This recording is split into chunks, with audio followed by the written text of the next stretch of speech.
Hello, Bianca. Hello, everyone. This is literally my favorite part of the month. We usually get at it a little bit earlier, but this month it's like this. We are here to present you the March 2024 Holistic Forecast by Bianca and to dive a little bit deeper on what is going to happen in the planets, in the stars this month, and what we can look forward to on a more general level. If you don't know, the horoscopes are a chance for you to dive into holistic health from an astrologic point of view. So we have all your very personalized forecasts for each sign can be found via our website, and we'll be sure to link it below this video for you. But here we're just here to chat around about the general vibe, see what there is to expect. Sometimes you scare me, Bianca. Sometimes you reassure me. Let's see what happens this month. Let's see what happens indeed. Well, a positive thing about March is that there's no retrogrades, so no planets are retrogrades. We love that, meaning things are a little more straightforward, a little less funky. So that is something to celebrate. Things are definitely going to move a little more than the past couple months. Not like nothing's happened, but just, there's a little bit more action. Firstly, because we have Aries season starting later in the month, and then also because we have eclipse season starting at the end of the month. Mm-hmm. So, yeah, don't worry if you felt like things have been stagnant, like things are going to move. And because we still have some planets in Aquarius, they're forming a square to Uranus, which makes things more exciting. So, for example, Venus was forming an exact square to Uranus on the 3rd, so a couple days before we're recording this, meaning there might be like sudden changes and shifts in our relationships, how we relate to other people. And Mars is also kind of in that square, being very close to Venus right now. It's going to be exact on the 9th, so a few days from now. So it's also a time where there could be sudden actions, surprising actions. You might want to do something a little impulsive or out of the ordinary, for example, especially on the 9th. That's in 4 days, everyone. Yeah. 4 days from now. Calendars. Yeah. Okay. Yeah. And so then on Friday the 8th of March is a really great day for creativity because Mercury, the planet of mental processes and communication, is joining up with Neptune, which is a very dreamy, spiritual, higher dimension kind of planet. So if you have any creative projects, if you just need to like zone out and get inspired by something, if you need to sleep a lot, Friday is a good day for that, which is cool. And then, Mercury will move into Aries on the 10th, giving us a little preview of Aries season while we're in Pisces season. So Aries is ruled by Mars. It's bold, it's fiery, it's straight to the point, and it wants to move quickly. So whereas Mercury and Pisces energy in general is a little more like flowy and going with it and not always so precise, Aries is a little more direct and to the point. So like that energy is going to come in as of the 10th, which is the same day we have the new moon in Pisces. So on this new moon, it's a great time to set any intentions you have related to spirituality, really deep connection, healing, forgiveness, compassion, letting go. And it's kind of like the last little bit of Pisces season, which is so much about kind of ending certain things you need to end to have this like clean start for Aries season and the Spring Equinox. So yeah, because of the energies here, like we still have Mars square Venus. So there is nice energy for like bold new starts, actions, directions on the new moon in Pisces. And then, yeah, also like Neptune's in there, Mercury's in there. So it is really dreamy and can be really like inspiring as well. That one. Right. I lost you 1 second, Yeah. but yeah, it sounds promising. So it's a very flowy month, like lots of things moving, For right? sure. For sure. And I mean, because we're in Pisces season, of course, you know, Pisces a water sign, Pisces mutable. Flavia knows all about Pisces energy, being a double Pisces. Yeah, it's more about going with your instincts, flowing with your emotions, make sure you're feeling your emotions and not repressing them. Yeah, because come Aries season, anything you're repressing might come out in a not so great way. So let's keep that in mind. Mm-hmm. And yeah, we have more Pisces energy with Venus shifting into Pisces on the 11th. So this is like mega romance energy, mega empathy for other people. Yeah, just like getting lost in things in your relationships, and but also can be in terms of art because Venus is about aesthetics as well. Another great day for creativity is the 17th when the Sun and Neptune link up in Pisces. So, yeah, the 8th and 17th are great days for creative stuff, daydreaming, anything spiritual as well. And yeah, that brings us to the Spring Equinox and Aries season as of the 20th. So, this is when our astrological year starts because Aries is the first sign of the zodiac. And as I was saying before, it's ruled by Mars. So this month, like, or starting on the 20th, is a great time to take action and just go for what you want to go for. It's a very individualistic energy, to be honest. Like Pisces, not so much. Pisces is very much about like everyone, everything all together. But Aries is like, me, me, and what I want to do. So don't be afraid of embracing that as of March 20th. Yeah.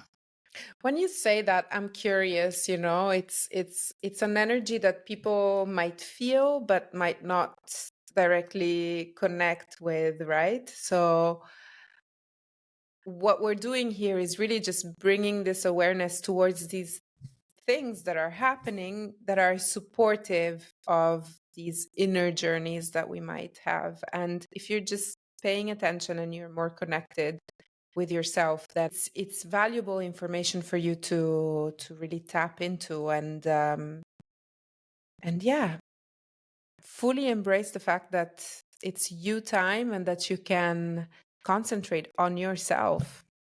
Totally. Yeah. And I'm actually developing a masterclass kind of about this because I'm sure I've talked about this before, but the North Node is in Aries and has been in Aries since last year. And the North Node is what we're meant to move towards collectively. So there is this whole collective thing about people being comfortable stepping into their own power and stepping into their individuality. And I think a lot of us are or have been conditioned to think that that might be selfish. And of course, there can be like a selfish expression of that in terms of like it really not benefiting anyone but yourself. But it's my belief that when we realize like what we're truly here to be and to do, and we commit to it, that's when it can impact lots of people and it's not selfish then. Do you know what I mean? And it's really not an ego thing, you know?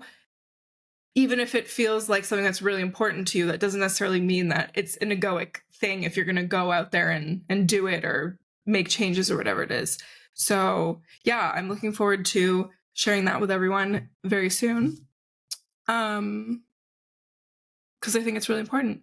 And also, there's a big emphasis, I would say, on boundaries as well in that too, because The flip side or opposite sign to Aries is Libra. The South Node is in Libra, so we're also being called to like let go of some Libra things that aren't helpful to us, and that can sometimes be things like codependency, people pleasing, yeah, trying to make everything right with other people, but not thinking about ourselves in the process. So yeah, that's a big part of it too, and we're going to really feel into those themes more, especially on the 25th when we have the lunar eclipse in Libra, which will be a great time to really like let go of some of that stuff that we don't need. Like, are there certain relationships dynamics that are just like not working anymore? Like, it doesn't mean we need to cut people out of our life necessarily, but do the dynamics need to change a little bit? Like, what part are you playing in that dynamic? And does it need to move a little, you know? Yeah, it's something that's resonating with me through a lot of the work that I do with my clients and that I can observe is that there is a big shift from people pleasing, perfectionism, and just being always at the mercy of others towards becoming more and more aware of oneself and one's values and one's needs.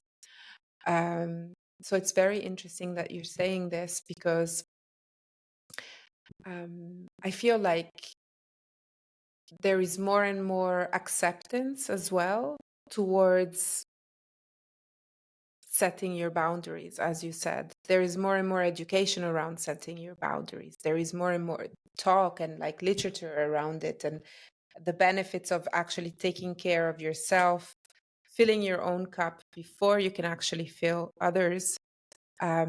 So I'm very curious to just continue observing this and seeing how it shifts our collective. And what I really love, you say to be mindful around the end of the month of this. If you catch yourself again, going into people pleasing or going into patterns of patterns that you don't necessarily want to cling on to, be mindful that it's a great time for you to start testing these boundaries and being able to um, just play around with them with curiosity and compassion. We're not born as boundary setters, for sure. No one ever told us how to do it, or very few have had like the chance of having, caretakers and parents who have taught them to be good at boundary setting. But it's definitely something that we are all navigating in this moment, and it's extremely powerful to play around with it with curiosity. Exactly, totally. And it can be really, really scary if you've never really set a boundary in your entire life to start doing it. I know, like, I mean, I think I have enough experience with it, but still, there are times where I'm like, oh my God, I can't say this. This is so not okay, you know? But usually people are pretty receptive. And if they're not, that's a reflection of where they're at, right? And yeah, don't necessarily take it personally, because I think people who are very self-aware and truly like respectful of others will respect other people's boundaries, even if they don't always love it. You know what I mean? Even if it means like you're not as available for the person anymore and like that kind of upsets them. Like, someone who is cool with themselves will respect it at the very least, you know? Absolutely, absolutely. And yeah, I mean, Joanna had a beautiful class about boundaries a couple of months ago, and I think we should repeat it because it's probably a good time to repeat it now at the end of the month. Mhm. But it's an ongoing practice. It's as training your muscles and eating well. It's a hygiene that you need to bring into your life if you want to, take care of your mental health and and yourself and your self-respect. So Good luck with 100%. that, everyone, at the end of the month. Yeah, definitely. Like there will for sure be a period from the 25th of March when we have the lunar eclipse in Libra to like April 8th when we have the solar eclipse in Aries. Like for sure between those couple of weeks, we might see things coming up. We might feel like we're being tested by God or the universe or whatever. But yeah, it's just an invitation to be okay with the next level version of yourself that might be a little more assertive or, you know, prioritizing your own stuff instead of other people's stuff. Be interesting to see how we all do with that. I had like a recent therapy session in which I wrote down this one thing that came up for me, which is, it is safe for me not to make everyone happy. And for me, it was like, boom, it's like a huge realization. It's safe. It's safe not just for me, but for everyone not to make everyone happy. And you're going to probably upset people, and that's also okay. But the number one person that you should respect and take care of is yourself. So ultimately, I want to say... Totally. Yeah, I feel you. And I mean, I don't know about you, but it sometimes for me gets to the point where it not only affects my mental health, it affects my physical health. Like that's where it goes for me. And I mean, it could even happen to other people like watching, listening without you really realizing it. Like maybe sometimes when you're like super run down, it could be part of like having some issues with boundaries, because maybe it's like you're saying yes to too many things at work, you're saying yes to too many social things, you're saying yes to too many family obligations, right? Like also keep that in mind. Like it's not just about it's not just about like feeling good mentally or emotionally or whatever. It's also like it could for sure affect you physically. I can speak to that at least. Absolutely. It can affect you physically, and not just from a standpoint of tiredness, but also physically with like, your lungs, the capacity of breathing. I'm thinking about everything that is connected with anxiety. So it's a lot of connections there to be mindful of. Yeah. And of course, if you're more stressed, then your immune system goes down, then maybe you get sick. Yeah. Yeah. Ask yourself, if you've been very sick lately, are you setting enough boundaries to protect yourself? Yeah. I wasn't these past few weeks, so that's something I'm dealing with currently. So good times. Good times. Good times. Everything in the stars is aligned for you to let go of that part. So let's see. Yeah, totally. Yeah. Just going back to two quick Astrology? ones, because there's always extra ones. But I just wanted to talk about right after the spring equinox, Venus and Saturn come together in a conjunction, which can maybe feel like strain in our relationships, or you might feel a bit like isolated, or you can't get through to people or whatever. It'll pass, just to be aware of it. And then on the 22nd, Mars moves into Pisces. So the way we're taking action, the way we're moving forward, we're doing things is a little bit flowy. So we're in Aries season, but we're still kind of like going with the flow, which is interesting. Absolutely. Okay, cool. I like that. And I also like that you brought in the topic of creativity. It's one of the holistic health pillars. We're actually doing a class, and I had no idea about astrology yet. But we're doing a class about creative usage of the voice. So we'll be using the voice to reactivate also our mind-body connection, which is an amazing practice for people to reconnect with the vibrations in their bodies.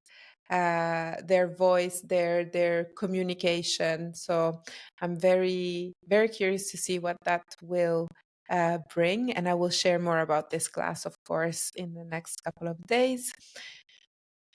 But yeah, really curious about this month. I entered it very cautiously, slowly. I tiptoed in it. Let's see.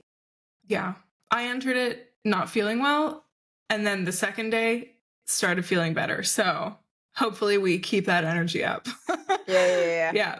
Yes, let's do it. Bianca, thank you so much for today. I cannot wait for our next call. It's always like so nice to chat with you. And yeah, see you next time. See you for April's forecast. Bye. Thanks, everyone.